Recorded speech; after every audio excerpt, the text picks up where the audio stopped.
In the previous parts, we learned what the Linux system is, how it works, how it's built, and the philosophy around it. We can now move on to the installation of the system itself. We'll see the process itself and what to expect during it. We'll start with the basic information on hard drives and data carriers. Before moving on to the installation, we need to know how the system works, more or less. Please note that references to hardware work a bit differently than in Windows. As we know, everything in Linux is a file. Therefore, any reference to a hard drive and any reference to a partition is actually a file located in the D directory. Generally accepted naming conventions are shown on the slide.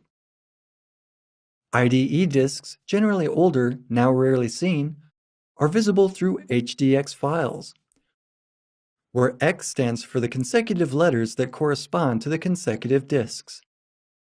SCSI, SATA, USB drives, and others are visible under the name SDX. X here also is a letter that works as a disk numbering. For CD-ROMs and DVD-ROMs, separate files named CD-ROM and DVD-ROM are created. Sometimes they're seen by the system in exactly the same way as IDEs or SCSIs. However, this depends on how a distribution decided to solve the problem.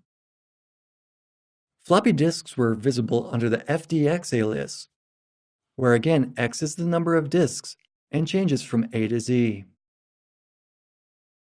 These days, it's unlikely that you'll see a floppy disk, but they're still present on older systems. X is the drive designation letter.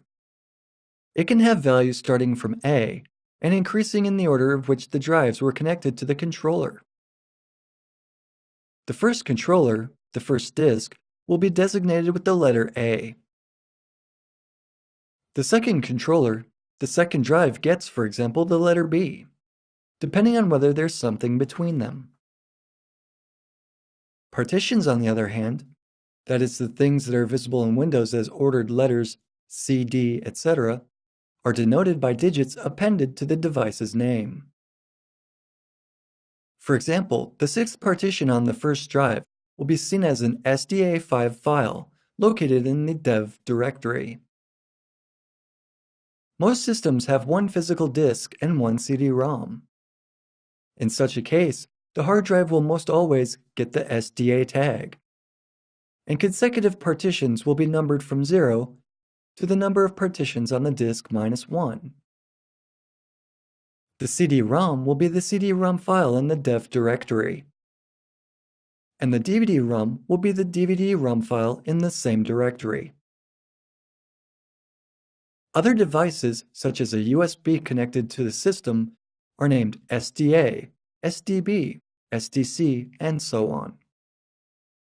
It's important insofar as that you must partition your hard drive during Linux installation.